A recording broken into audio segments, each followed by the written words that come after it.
Hey everyone, welcome back to All Things Private Practice. Joined today by my good friend, uh, someone who would say that she's my mentor, And be uh, correct. And be correct at that. Shaelene Kite, who is the owner of DBT South Jersey, which is a group practice for DBT in South Jersey, obviously.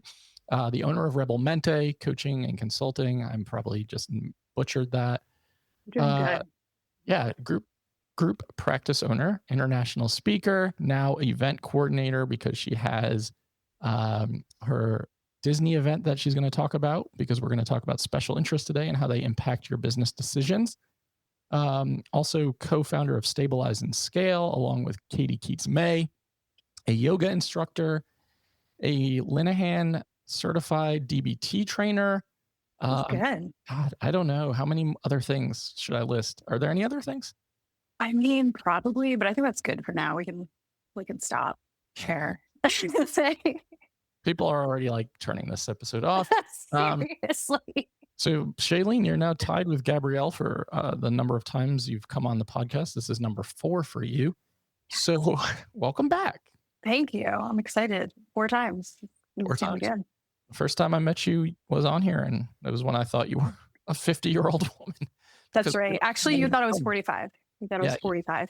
yeah, you had a lot of physical ailments going on that day, and I was confident in that. Anyway, okay. So I actually like this topic. You mentioned just using your special interests to kind of help guide in terms of creating alternative income streams aside from being a one-on-one therapist. So I know for you, you recently launched an idea born out of one of your special interests, which is like all things Disney, which really makes me so angry to be your friend. And Full of joy yeah, that and was what I was lightness. looking for. Yes. Tell us about how that comes about for you, because I do think, like, in all seriousness, a lot of you listening, and myself included, you you are pushed to create the things that you feel excited about, that you feel a lot of passion around. And I know that makes it even more of a win-win when we are able to tie this into our professional career and development and identity. So yeah, tell me how the Disney event comes about. Yeah. Thanks for having me on again and for chatting about this. Just before I logged on, I saw some therapists that I know locally posting about like what are some other ways that we can make money as therapists. And so yeah, I'm always happy to share ways to do it and ways to do it in a way that hopefully feels fun and exciting and motivating. And that's kind of where the Disney conference came to be. So I am not somebody who grew up as a Disney person, but like watched movies and stuff like that. Didn't have really the opportunity to ever go to Disney much until I was an adult. And there's just a lot of stuff that I can appreciate about it. I think like from a vacation standpoint, but also I think Disney really does nostalgia really well. And that's a feeling that's like kind of hard to find, like what things bring up nostalgia. Um, and so I started going like more often as an adult. And this year went to an in-person clinical conference in Virginia Beach. And on the way home, I was just kind of like feeling really nice and lit up from all the people and all of the connection. And we had like 6 hours to drive home. So in that time, I was like, well, I wonder if anyone would ever come to a conference in Disney World, and just kind of got things rolling from there. But I will say when you were talking about it, trying to mix these two things, like what you're excited about and trying to find ways to make money off it, it's really cool. And I'm really grateful for it. And I wouldn't say no to it, but it is like a blessing and a curse when your passions become your professions, because you kind of lose a sweetness of that when your brain is always like, all right, well, this is cool. I figured out a way to monetize this. This is a new stream of income. I don't have to do more sessions or whatever other thing that you're doing. But now my special thing is Yeah. changing into work. So I just want to add that like disclaimer as we go into it. No, I think that's a good disclaimer. I know when my wife has had her creative ventures of like maybe making earrings or whatever other ideas come into her brain randomly, and she pursues them, I'm always like, we should monetize this. We should create an Etsy shop. We should get it on Shopify. And she's like, no, I want this Yeah. to just be fun. I want this to just be something I'm excited about. And I do think that when we start to intertwine them, it is a really cool feeling to say, like, okay, as a therapist, I didn't really think this was a way I could make money in my career. And dot, dot, dot, like it's also now work. And Yeah. it's about trying to see the both and like have an appreciation while also acknowledging that, there's also stressors that come with turning your special interest into your alternative income stream. Yeah. There is a Billie Eilish song. I can't remember which one it is right now, but the lyric is things I once enjoyed just keep me employed now. Things I'm longing for someday I'll be bored of. And I don't know, I can really relate to that. I think from an ADHD perspective, it's like, needing new things to keep me excited and Yeah. interested. Um, and so who knows? Like, I think for now it's really fun. I think giving yourself permission to lean into what feels fun and figure that out later if it's something that you're going to keep doing, if it's something that you're going to keep growing. Because that's the other thing that comes with it. Once it happens, right? Like it started as, okay, it's going to be this conference and there's going to be 40 people. Now it's much bigger than that. It's doubled in size. And now there's an online event. And so now there's this whole other, it's not its own business yet, but it's like this whole other arm of the Rebel Mente brand that's getting built up. And again, really, really cool and awesome. And, like we'll see what happens if that keeps becoming, if that keeps going in that way because of those struggles. Yep.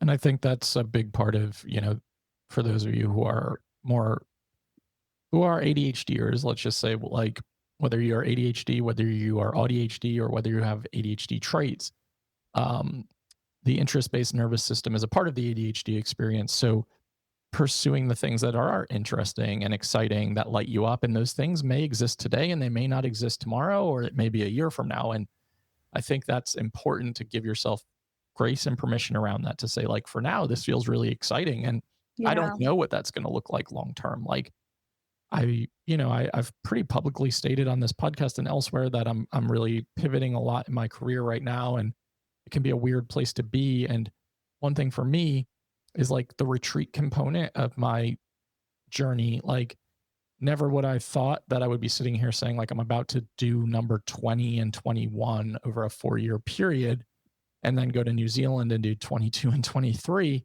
and then have nothing else planned. Because what ended up happening is my love for travel and passion for it, and these new experiences and the connections and everything that came with it, because it grew so rapidly, it really pushed me to way Yeah. beyond my comfort zone in terms of burnout and capacity. And Yeah. that is a reckoning point sometimes. But for you, I think this is like the start of something really exciting, because I know how much you have a passion for this, despite your many attempts to get me to come to this event and me shooting you down. I think Uh, you actually do secretly want to be involved. I'm going to show everyone the text messages that we have where Listen, you make these little comments about like, what if I dressed up as Deadpool and nobody knew who I was? And I'm like, right. you want to come? I can tell. I just want to speak, like, because I'm like, there's an ego there in a way. But no, I don't want to come, even though my wife is attending for whatever fucking reason. She Uh, is attending. yeah. She's like, I'm going to go to Shailene's event. And I'm like, okay, cool. She's like, do you care? I'm like, no, I don't care. I'm like, "So you want to come? It's like the biggest honor. I'm like, Yeah. Patrick's not coming, but his wife, who is not a therapist, is coming Right. to the Disney That's conference. Like, great this is a marketing. hell of an event. I'm so pumped.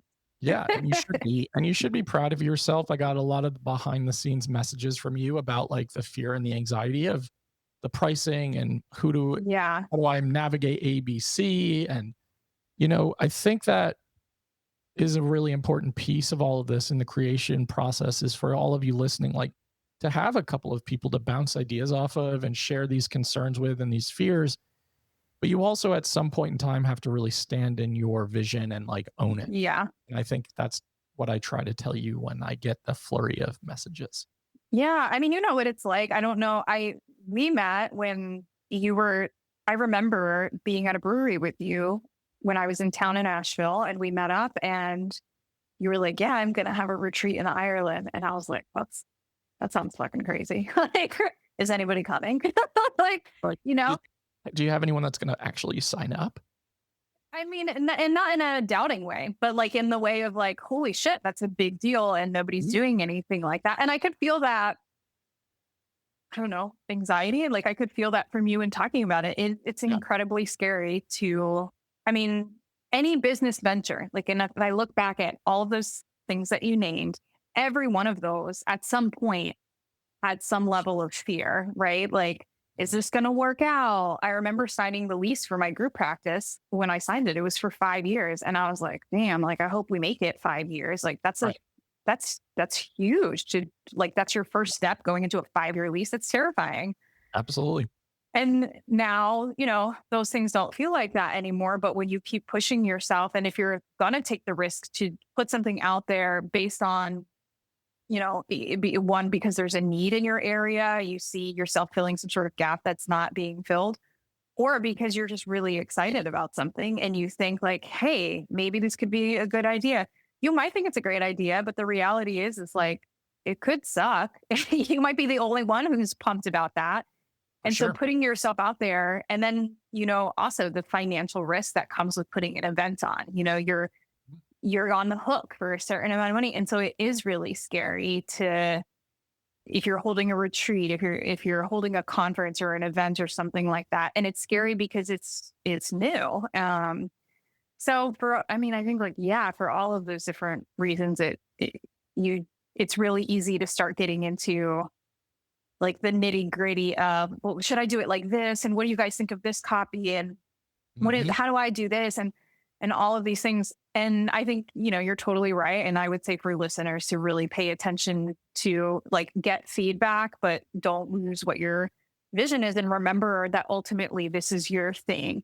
And so Yeah. you want to be able to say, like, whether it sucked or it was great, this was what I wanted. And I'll go into it and I'll learn and I'll figure things out and stuff next time. You're not supposed to get it all right on the first time anyway, but not getting so caught up in everyone else's opinions, because it's easy for that to kind of take you off track too.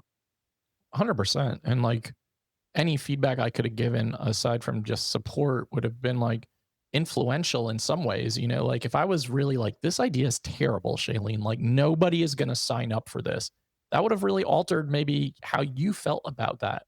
Yeah. And I think it's important to know the kind of feedback you're asking for. And again, to stay like pretty anchored into what your vision is and try to combine the two. And in reality, I think you were like, do you think I could really sell these spots? And I was like, I absolutely do think you can sell these spots. And Yeah. then now in the group chat that we have going on, you're like, I'm adding 35 more spots or however many it was. And then you Yeah. sold those too. Hmm. Yeah. Yeah. It's a crazy thing. But at the same time, I think that this, and, I've talked about this at different events that we've done together because they're often very entrepreneurial focused. If you see somebody go out there and do the thing that you were thinking of, you're going to be pissed that you didn't go and, try and For do the sure. thing. I'm sure I'm not the first person to have a clinical conference at Disney. I'm sure it happened somewhere before. Right. Um, and I mean, it's not, that's not really like super important, but I think that that's one of the things that people really chew on a lot, and they get stuck in freeze mode of not doing anything. It's like, well, will anybody come? And I think that was our first podcast actually now. It's like, do I have anything meaningful to say? Do I have Yeah, anything it different to was. offer? Yep. Yeah, but there's something about different thing is you. The different thing is how you're putting it together. The different thing is the event that you're curating. And now that it's, you know, we talk a lot about like building the plane as we fly it, but like now that I've been flying for a little bit, the event hasn't happened yet, but I have a much clearer vision and what the end product is going to look like, and not being as afraid of making changes and things like that. It's easier to kind of settle into, okay, now I can like really have fun. Like, Yeah. how do I want to make things different? Because despite it being a clinical conference, it's happening in Disney World. So how do I want to take things that I really love about Disney World and kind of like infuse that into everything from the talks to like, how the tables are set up, and just like so many things all the way in between. And that's going to be really exciting and fun. And I'm really excited to share that with other people who have never been to Disney. Like, that's probably my most favorite part, is like people who have never been to Disney are coming to this. And I get to take the little parts of Disney that really are exciting and fun for me and sprinkle that into this entire event. And that's going to be really awesome. Yeah. I think when we are doing anything um, fueled by our passion, it's going to show up differently than, let's say, if someone else has done an event there. What are you calling it? Clinic. Quickly ever after. That's right. Clinically ever after. So great name. Obviously, all the talk names and title names are fantastic. It's not like we're promoting this event on here because it's sold out, which is great for you. But the reality is you did put your own spin on it. You put your own like sense of humor and your personality into everything. And that's going to be very different than, let's say, if someone else had a 3-day EMDR intensive at Disney or whatever, which sounds, Yeah. by the way, That sounds sound- rough. that sounds like a rough 3 days, a lot of processing to do. But I think that's important because so often, right? And myself included, yourself included, and so many people listening to this are going to be like, well, I have an idea for a retreat or a conference or a coaching program or a course or whatever business idea. And you're going to say to yourself, but so and so already does it. And it looks like they do it really well, or they're really successful, or they have a large audience. While why the hell would anyone hire me? And this is circling back to our first conversation of, do I really have anything meaningful to say? And it really is putting your own personality and your own take and your own perspective, because how many of these ideas that exist out in the world are really that unique? And in reality, it's like they're just different versions and iterations of perspective and experience and personality. And I think that's what sets people apart. And really the reality is like whether you're either gonna say, I'm gonna pursue it or I'm not.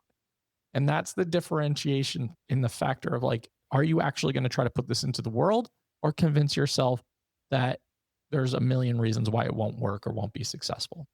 Yeah. And there's multiple truths. I mean, I think like since, 2021 and when you started your retreat, what I don't necessarily think it's like one cause the other, but there's so many right now.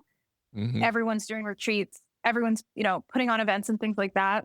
Yep, And so I can only imagine, like, because I can see some people on the hustle of posting the same post all the time. We for have sure. 8 spots for this thing and wherever this place and all of that. And I feel for them because I know that grind, like Yep. that grind, like the stress of selling spots.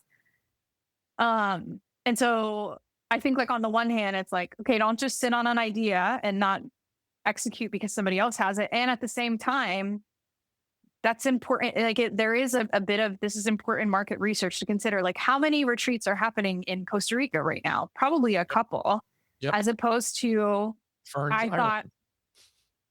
right. So like when I think of like, well, I don't know of any. I don't know one person who's doing something like this. Okay. And then I think like those checks and balances can kind of get you closer or further on the spectrum of making the decision. I think the other thing is like people get in myself. I say people because I'm thinking about myself at different phases of thinking like it has to be this big event or nothing at all. Yeah. A good example, I was thinking about this today. So I was a little late, yes, because I went on a 4 mile hike with my 5-year-old, which ended up being okay, What but is a it's 6-year-old now? he's 6. You're right. Look at you. You're so good. So we took him on this hike. Didn't realize it was going to be 4 hours. It took, I mean, 4 miles. Taking a long time, not 4 hours. But anyway, so really into like trying to find local hikes and stuff like that. He's into it, so it makes it easy. But some of this is coming off. I went to a week-long somatic healing in nature retreat, right? So this is like my thing now is I want to be outside and I want to take other people outside. I don't want to go camping, but I want to be on trails and all this other stuff. And so I have these thoughts when I'm there. And it's kind of annoying me because I'm trying to like chill out in the woods and stuff. And I'm like, how can I monetize this? What am I going to do a retreat? What am I, all of this stuff. And so I'm thinking about that and I'm letting it simmer. And instead of like, hey, everyone, I'm going to do a 1 week retreat in nature and here's what it's going to look like. I'm like, who wants to come outside for like 90 minutes and we'll do like a hair of the amount of work that I would do on a full retreat. Like there's a whole spectrum, there's a whole menu to get from doing nothing to having that big thing, like whatever that Yeah, idea looks like. And for for sure. some people, that could look like just like applying to speak at these events or signing up to go to the event. Like that might be the one notch forward on getting you to a place where you're feeling more confident because even if you only sign up or even if you only talk to people about it, you're growing your little network Yep. to help, kind of move further along on that path. Yeah, and it's also like growing new pathways in the brain and like Yeah. when you're comfortable thinking about it, saying it, having conversations about it. All of those things are crucial. And you're right. I'm just laughing because I'm just thinking of you coming home from this event and poor Chris. Like, Chris, you're an angel if you're out there. Chris signed us up for this 4 mile walk today. Okay. We did great. Okay. Well, for you, Chris. I Um, feel like probably good for any neurotypical partner who's married to like a neurodivergent person. It's like, guess yes. what I'm into this week? Yep. Yep. Yes. 100%. I agree with that.